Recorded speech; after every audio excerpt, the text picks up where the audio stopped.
So hello everyone, my name is Mia Landsem. It was a great pronunciation.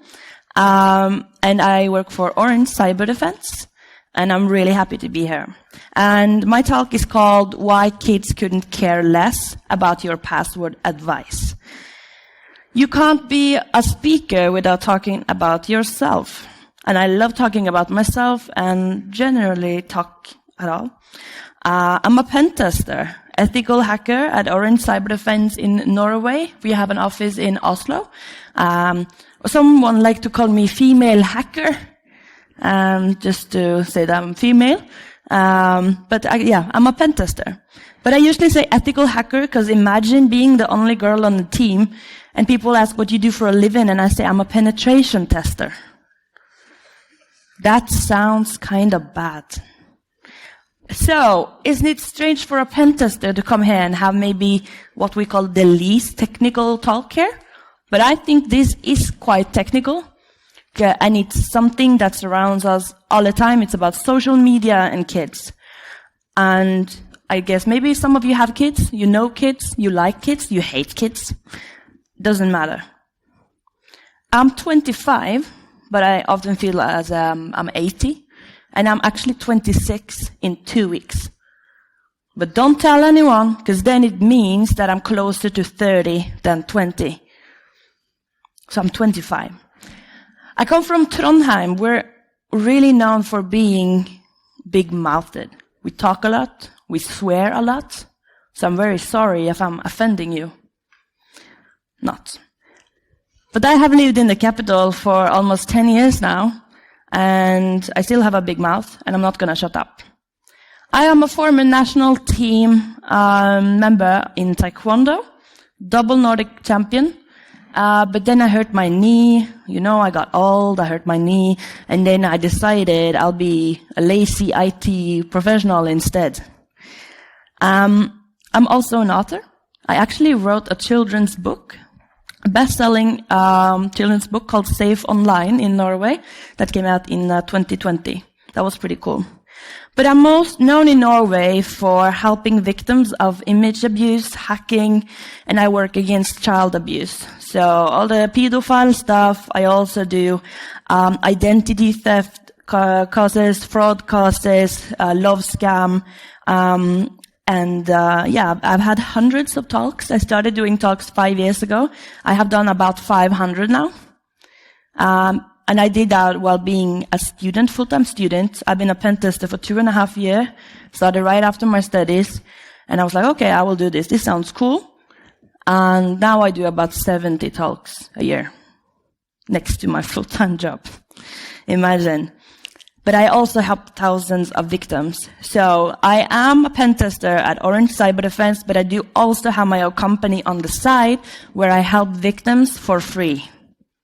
If it's hacking, if it's just how do I reset my password, if it's identity theft, it's digital violence, image abuse, child abuse, I don't care, I do it for free. Because I mean that it should be free to get help. So I do that on the side, and of course I go and have my talks. I also, in pen testing, I mostly do web applications, APIs, and social engineering, both physical and digitally. We're going to talk about kids, social media, authenticating, passwords, how to teach children, cybersecurity, sexual harassment, and image abuse. This is quite the mix of a lot of the things that I do.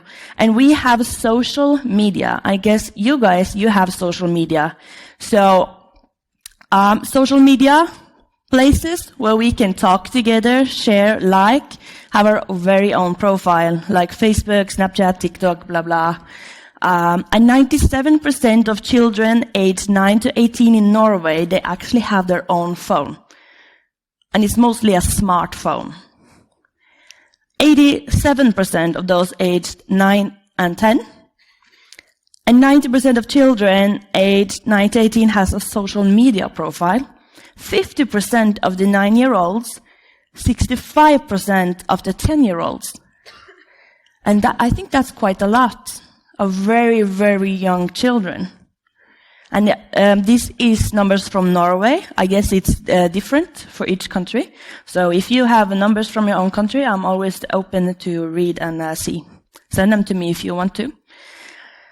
And the application they're using, 80% use Snapchat. TikTok was just 65% in 2020. Facebook, 51%.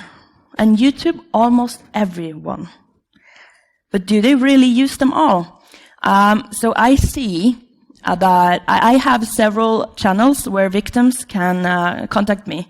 And I see that mostly children, they are contacting me on Instagram or Snapchat, and I open Snapchat. But the older people, they're contacting me by email and Facebook. I have a homepage where people can ask for help. I answer everyone, absolute everyone. And that's the big difference. You know, grown-ups, they're using Facebook like children are using TikTok. I don't see 10, 11, 12-year-olds actually use Facebook that much. They don't really have profile pictures. They're not writing anything. But here comes the dinosaurs who wants to talk about what they had for dinner every day. It's Dino Book, Boomer Book. But we do have some bad sides. Social media, gaming, everything is so cool. You guys know this. You love this stuff. It's super cool. But 3 out of 4 of these children report that they have blocked someone on social media. 7 out of 10 reports that they have added a stranger on social media. And I can imagine parents are telling their children, do not add strangers on social media. But 7 out of 10 does. 26% report that they have been bullied online in 2020, and 15% reported that they had received threats. I think these are really high numbers. Everyone knows a child, and I think it's horrible to know that so many of them are reporting this. And there's a lot of bad sides and stuff on the internet that parents and grown-ups are afraid of when they're considering children. Bullying, dangerous people who love children, like pedophiles, and abuse. But when I talk to parents, I do a lot of talks for parents and workshops and trainings. And I ask them, what are they afraid of? But no one is really mentioning hackers. When I ask them, what are you afraid of? If you think about your child's safety online, no one says hackers or loss of passwords or personal information. And I think that's weird. They only think about like the pedophiles and they think about all of this. Of course, because it's horrible. And how could we really protect them? Even dinosaurs knows that children also has to authenticate on social media or gaming platforms. Children too. So everyone needs to authenticate, log in, you need an email, a username, a password, the children as well. But 24% says that they have shared their password with someone. And I think, like you say to children, like if it comes a man in this white van and says he has kittens in the back, don't go in there. We tell these stories. And we also tell children, do not share your password with anyone. It's a big secret. But they do. And they do enter the van sometimes. We can't stop it fully. But also, we do tell them, don't share your password. But 29% of children knows their parents' password on App Store or Google Play. So I remember not to share your password with anyone. But they're doing the exact same thing themselves. I think that's weird. And I think a lot of parents, and we know this, humans, we reuse passwords. I have parents contacting me because their child has hacked them. Hacked their Facebook, their Instagram. They're like, I hate you. I ran away from home and just hacked everything because they knew their password on App Store. Because they think it's easy. Yeah, so do not share your password with anyone. We do have parental controls. Parents are like, what? Parental controls? Some parents know about this, but most platforms does have parental controls. You don't even really need to share your password.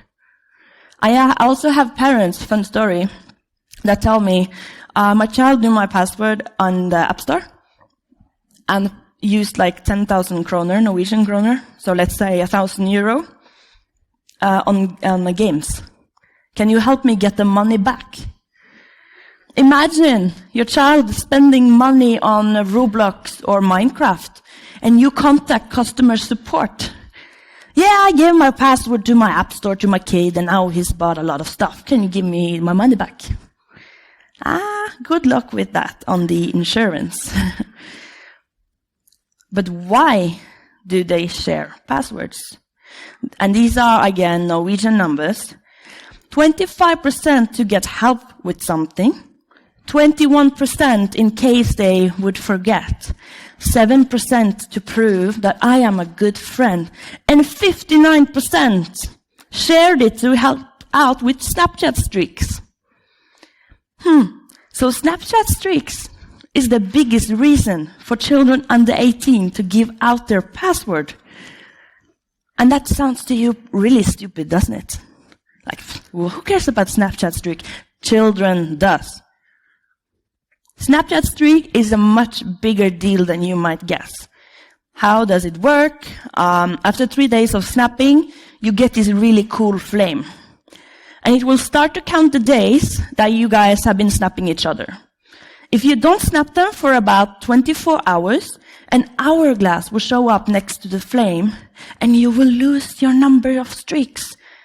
And then you have to start all over, and imagine being on 300, 400, 600 days, and you lose the streak. I broke up with my boyfriend, but we kept a streak for a few more weeks. But once he broke the streak, I knew it was officially over. That day was so sad. The streak lasted 457 days. It can really hurt when a streak ends. Some of my friends get offended if I break a streak, and others don't care as much. It all depends on the person. My parents took my phone away one time, and I gave my friend my login to my Snapchat so she could keep up my streaks. I was panicked about losing them all because I couldn't get to my phone for 2 days while I was grounded. And you know, even I don't really give a shit about streaks or social media. But me and my friend in another IT company, we started making this as a joke. And we never talk together, we never snap each other. But we have this one snap a day streak. Just to keep the streak. We're actually almost on day 700 since this was made. And even I now feel this was a joke, and I don't really care, and I'm kinda grown up. Kinda. But I still care. I even called him once. Magnus, we're losing a streak! And he sends me, streak. I mean, it's pretty funny. But what can we do about this stuff? Of course, be a good influence and role model. Like dear dinosaurs, make sure that you know what the kids do, but also yourself. Don't do this, don't do that, but I can. You're doing the same thing you're telling them not to do. Schools need to implement better first passwords. So schools are mostly the first places where children actually get the first passwords to maybe the library at school and for their school user, maybe for their iPads users. That's the first passwords. Some schools, they use the last names and the year they're born. I remember my login password was LANME97. Landsem, me-a, 1997. I hacked people. Absolutely. Can't charge me for that now. But of course, we could just guess everyone's password. And this, you think this is 20 years ago? No, this still happens. Schools still do this shit. And it easily gets passwords. And I think maybe we could start using some sort of password managers who are actually created for schools. Maybe the IT people can have control of it and teach them how to make good passwords. And two-step security. There's a million functions on 1Password, KeePass, LastPass. And a lot of you have password managers, do you use all the functions? Yeah, I don't. I sure don't use all the functions when you're a premium paying account. Why does it have to be so complicated? We need to make some easy ones as well. For old people, not the technical old people here, but very old people who are struggling with their finances, their social media profiles. They could have managers that maybe they can also have help from their family. And also easy ones for kids. Why do we first hear about password managers when we're into IT sec or we are like 24? I think that's kind of weird. And why do they share password with someone to get help?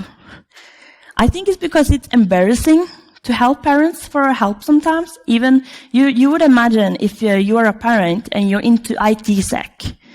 Wow, you have a really cool dad or mom. They know IT. You can just go to them for questions. But they won't all the time. I have a friend and he is a CISO. And his daughter refuses to get help from him. She said to him, I like Mia better than you. And I think you should call her and ask. She can tell me what to do. And that's really funny. And I think it's important that children need other instances, other people to ask from help, not just you as the parent. Maybe also teach them to use TeamViewer. Look around for other dinosaurs that can help them.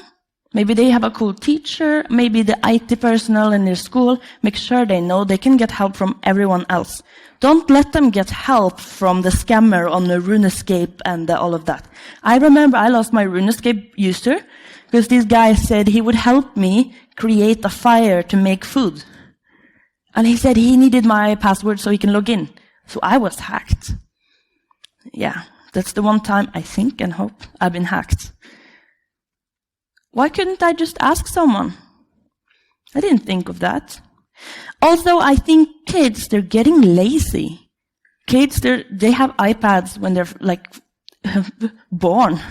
They come out of their mom and they have an iPad in their hands. They say that Norwegians were born with skis on our feet. Now we're born with an iPhone in our hands. And you should then think that they are technically smart. But actually, they're getting really lazy. They ask me for the simplest stuff.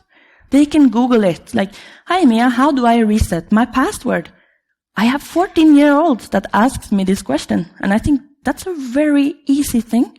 So they usually ask. So don't just give them the answer, but give them a way to figure it out themselves. That's how you learn. And why do they not know about two-step authentication? They are so smart, and they don't have this. Very few of them are not enabling two-factor authentication. And I think we need to understand what is important to them and why. And also, did you see in my presentation, two-step security, two-step authentication? Authorizing. Do you think children or normal people use the word authorize when they log in? If I go into my computer, I say, I'm just going to log in. I'm just going to authenticate on this web application. No one talks like that. No one. I don't understand, like my IT security books at IT school. I didn't get, what are they saying? I had to Google everything, I felt so dumb. And we should make things more dumb. Why are we not standardizing important shit? Why authorize? Say log in. Log in or whatever. Why two-step something? Standardize it. On behalf of everyone, just standardize it. We do have standards. We do have words. Everyone knows what hacking is. You know? Why? Like if you go to Instagram, Facebook, even like Meta, even use different words for this. And how, like we, technical people, we understand this. IT people understand this is, okay, two-step security, which is simple. Easy words. But imagine 10-year-olds Oh yeah, they need to enable two-factor something, something, something. It's just stupid. Losing a Snapchat streak may cause drama and fights, and it's a way to prove who is the best of friends. And people laugh when I talk about this, they think it's silly. I thought it was silly until I was there myself, and I called Magnus, I'm like, yeah, we're losing a streak, you need to save it. It's more important to kids to have a Snapchat streak than security. Streak gives them friends and status, and I think Snapchats to make two-step security a must to have the honor of having streak. To get streak, you need to enable this. Like you're giving them a carrot, a cake. And if that can make them think one more time before giving out their password to someone, I think it's going to help. I also don't like the thought that children should pay for stuff. But, they spend all their money on Minecraft and Roblox anyway. So maybe Snapchat could implement something that costs a small amount of money, like 1 week without losing your streak. If you go on holiday, you lose your phone, whatever. Okay, then let people pay to not lose the streak. And I think parents, they take away their children's phones. If they did something bad, yeah, you're not getting this computer for a few days. Yeah, I'm taking your phone away for 4 days. They're going to lose the streaks. So, let the kids log into their phone just once a day to keep the streak. Take the phone away, but just let them keep the streak. Is it more important to you, this punishment and losing the streak, which may cause drama and fights with the friends? Do you need that to prove your point? Or can you just let them do that? Even though you think it's silly, it's really important to them. And if that may stop them from sharing their password with a stranger, a pedophile, a hacker, I think it's worth it. I really do. And when it comes to gaming, because I think gaming is a nice place for kids to be, of course, and grown-ups. I love gaming. And 86% of these young people, they play games online. And they have good reaction skills, and they can use it in other activities. And 70% feel that they are learning English better. Many kids get bullied through games, and also we have the pedophiles. They are on all platforms where children are. And the games also need a password. I have parents messaging me, hi, my son just got hacked on Minecraft and he has spent a lot of money on this. Can you help us get his account back?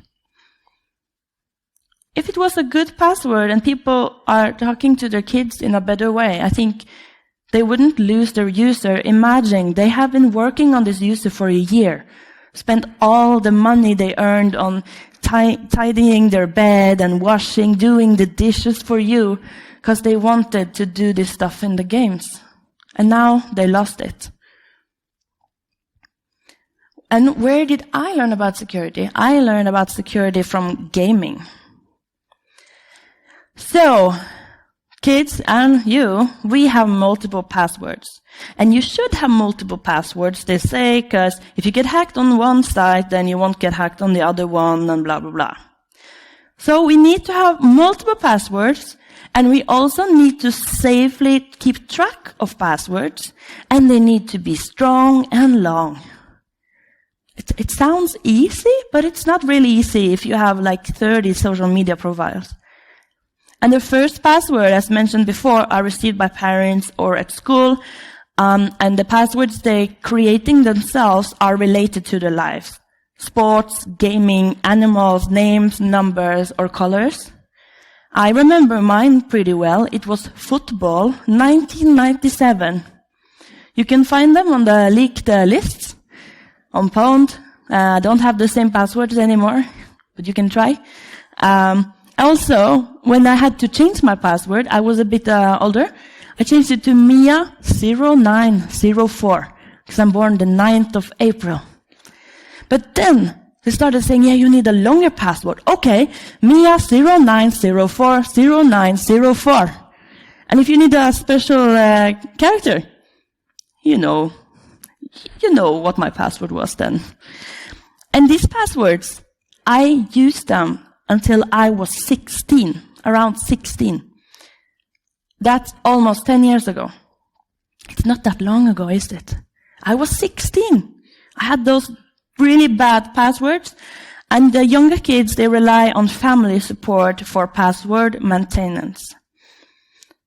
They are learning best practices. I knew I need a long password and blah, blah, blah.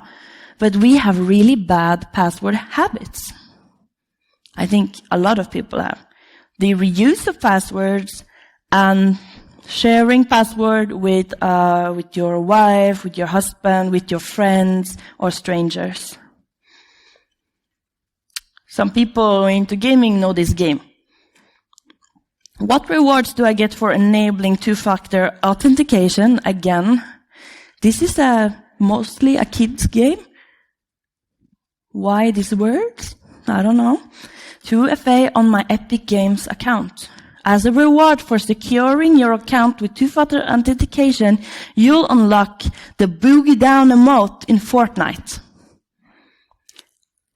Even games and gaming companies are better at educating children about passwords and security than Facebook, Instagram, and all of these people creating all these gaming applications. You know, if you hacked on Instagram and you try the help support page, you won't understand shit, it won't do shit, and if you contact them, you will get a reply from a robot. Doesn't do anything. They don't care. They offer them something here, a reward, something they really like, something that might give them status. Snapchat and other platforms where children usually are should also offer them something. I don't know what, but we need to realize that children are here to stay. And the bad habits and the things they learn at an young age will follow them for the rest of their lives. And you know, bad habits are hard to break. So if you really care about this, imagine, maybe you don't have children, maybe you hate children, maybe you're thinking on having children, or you just generally care, maybe you're an aunt, you're an uncle, you have children around you that you want to protect. Remember, you are here as tech people. I don't know if there's any bosses here or people that hire people, but these kids with the bad habits, you're gonna hire them in 10 to 15 years. You are. I was 16, 10 years after I'm here as a hacker in Orange Cyber Defense. I still reuse my password. Everyone does. I still have the bad habits.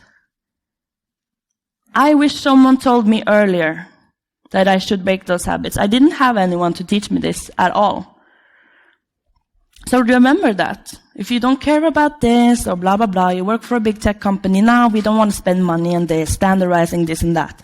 But these are your colleagues. This might be the person clicking on the phishing email, losing their password, being blackmailed, and so on.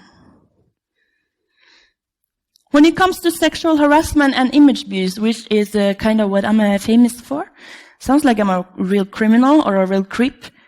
They called me the naked data detective in Norway. Sounds really weird. But 3 out of 10 of those between 13 and 18 reported they have received sexual comments in 1 year, 2020. 19% of those between 13 and 14, and then the statistics are rising with their age. 26% reports they have been bullied, and again, 15% they received threats.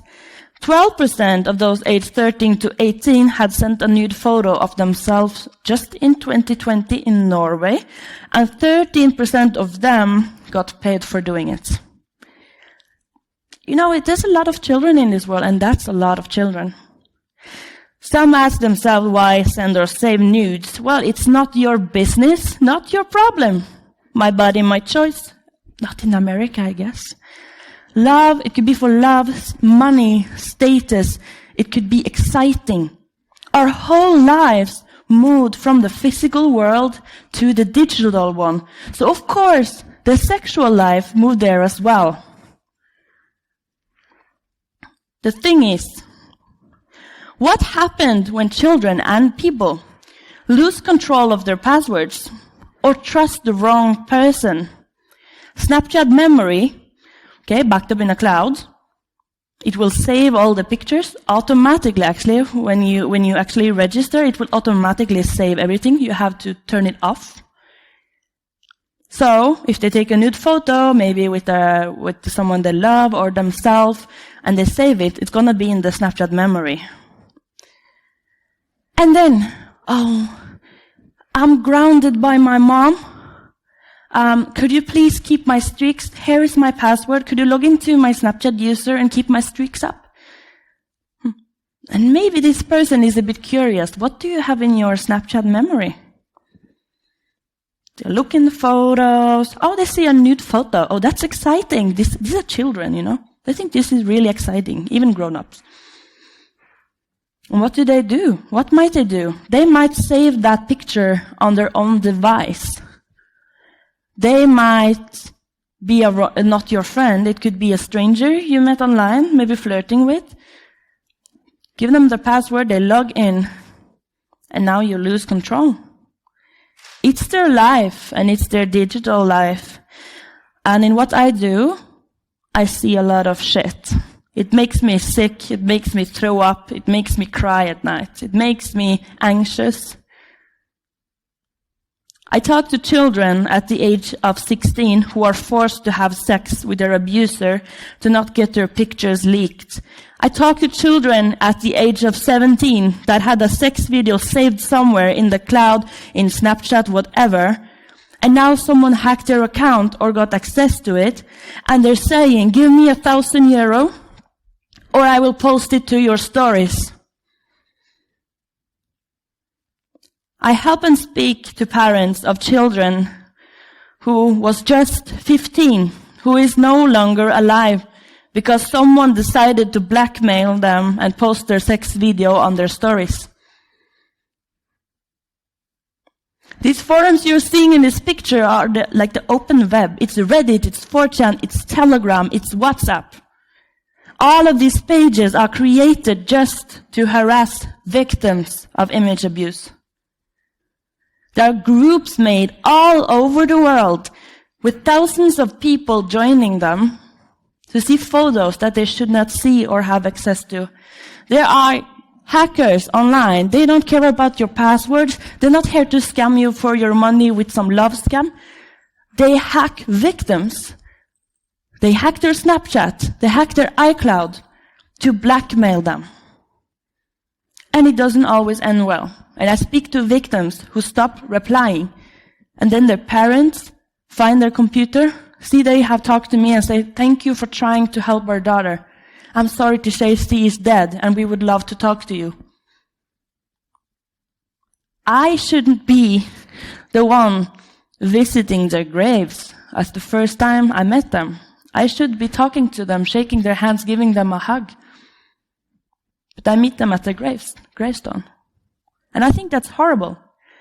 And these platforms, you might see Discord, they don't do enough to stop this. 4chan, Reddit, we have big threads, forums, full with image abuse, children killing themselves because they're posted there. And what do they do when I report it? Absolutely nothing. Discord and all of these platforms, they're rich. The creators, they're rich. Why is it someone answering on Instagram who is a robot? We keep creating all of these opportunities and software, technologies and functions, but we are forgetting the people who are going to use it. We give people this opportunity, this is great, but be a bit careful. And when they fuck up, no one's here to help them. Robots. I think it's really sad.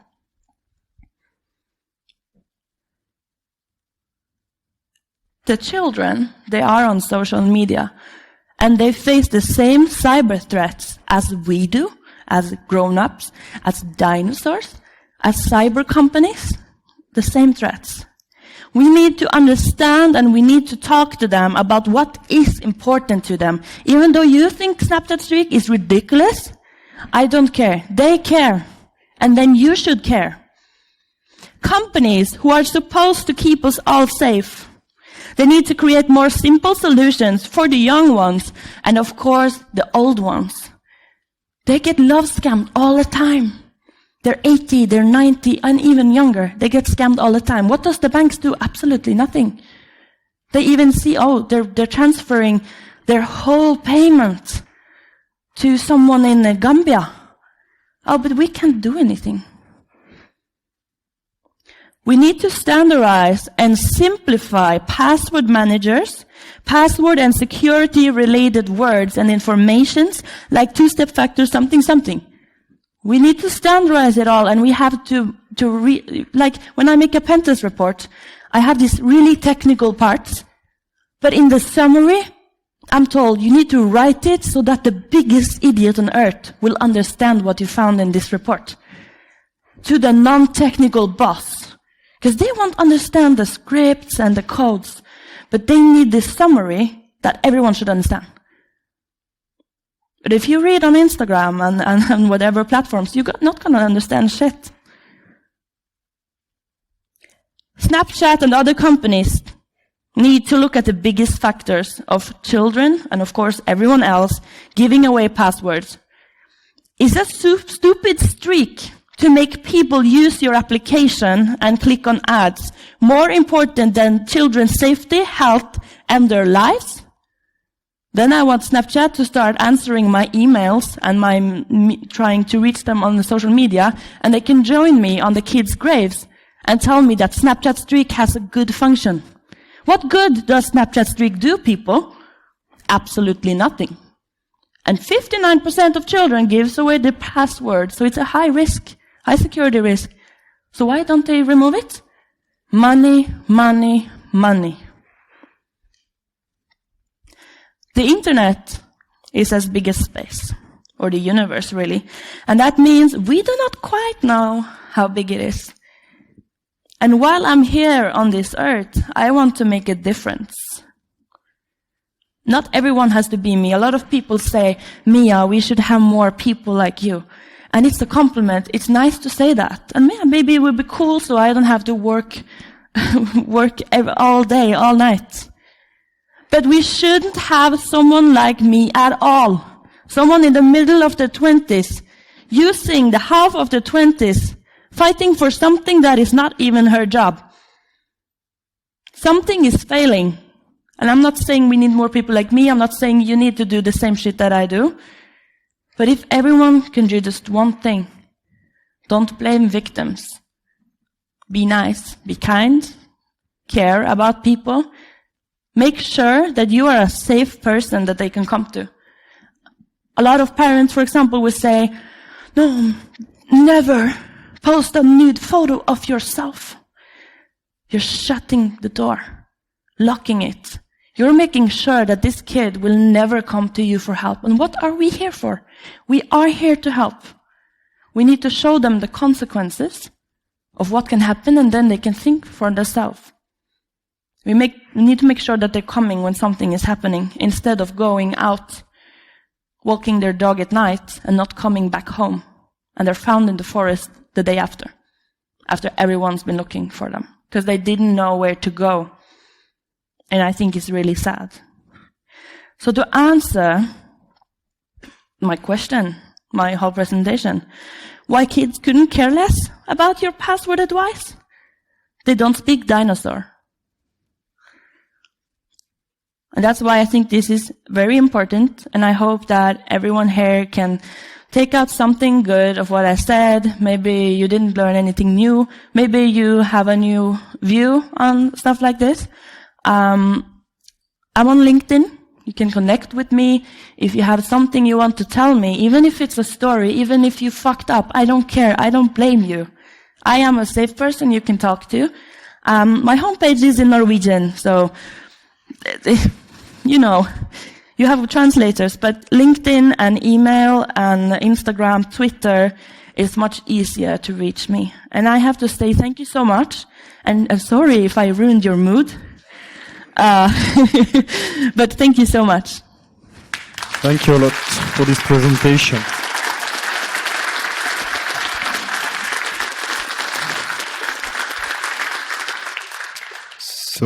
we'll take a few questions. Someone? Is someone up there? Up and there. Yeah. Nothing is secure. Well, TikTok, first of all, I don't have that installed on my phone. But when it comes to kids, I think it's really harmful, actually. But I also think it can be used to good things if you use it correctly, as with everything else.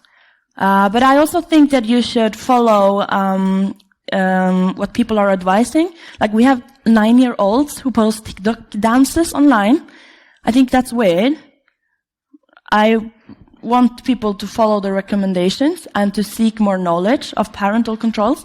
Snapchat does have some great parental controls now, but it doesn't make it 100% safe. But we can never be 100% safe, and I believe in giving them more and more access and freedom over years. So some people say, okay, they need to be 13 to be on social media. People think it's illegal to have kids on social media, that their country decided this, but it's not about that at all. But I really think, okay, if everyone in your 10-year-old class has TikTok, you're going to be bullied for not having it. And they're going to say, but everyone else has it. So instead of just giving it to them and let them be alone and watch TikTok for hours, be there with them. You can never protect them from harmful videos or whatever, but be there with them. Why do we give these kids all of these platforms and iPads and phone? Yeah, because we want some hours alone. You know, kids, they bother you, you know, you want some free time, and you let your kid go and play Fortnite for hours without checking in on them.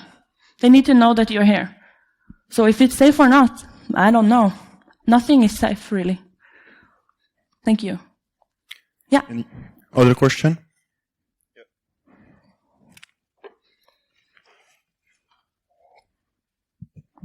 What's your view with regards to advertisement on this social media? Let me tell you a quick story. I have 2 young children. They like to watch some couple of things on YouTube. Yeah. Through the TV. They don't need to be logged in. They just know what they want to look. So they look what they are supposed to look. But the problem is they get advertisement. Yeah. Definitely not suitable for them. Yeah, advertisement on the videos. Yeah. Before, during, after. Yeah. So YouTube started out really great, but together with all great things, of course, they want to earn more money than they already have. So they added ads, and then now you have to pay to not get the ads. But you also can use ad blockers. You have YouTube ad blockers that does exist, and you can also use the Brave one as well. And yeah, it forces people to buy premium, and I think it's really bad. Not everyone can afford it, even though it's not that expensive. They're still getting the ads.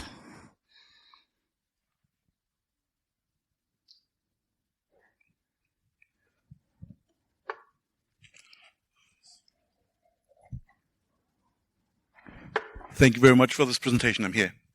I'm working for a company which has something like 20,000 people, so less young people, but the problematic you describe here, we see also very often with older people, so they are also dinosaurs who are struggling with the same thing. So let me ask this question about dinosaur. I'm a customer of Orange France, and when I go to your company and going through the web pages, I feel also a dinosaur, and I feel I'm a little bit older than 30, but younger, I'm feeling younger than 30 in my soul. Mm-hmm. If I go to Orange, I feel also being not understood. So what is your company's stake to your presentation? Do they act? Do they will change something? I can't speak on behalf of the whole company, but it's the same message to everyone. Even my company, other companies. Also, I sometimes can browse our pages and other customers' pages and don't understand. But at least in Norway, they are asking me for opinions because we have, for example, the Norwegian or cyber defense page. And I told her, like, I think this was not good. And then they actually asked me and then asked for help to make things more understanding. Also, if I do a pen test for a customer, I think I sometimes struggle when I read, like, yeah, this is what we deliver, okay? And I told my manager, like, I don't think this explains good enough what I deliver, because I don't get it myself. And then they said, okay, but write it yourself, and we'll work on it together. So I think each country needs to look into their sites, but at least we have done it in Norway. And I'm really happy that I get to contribute to make it more understanding. And yeah, you can contact me if it's something you're struggling with. No, I quit Orange. Good. Thank you. Anyone else? Yeah.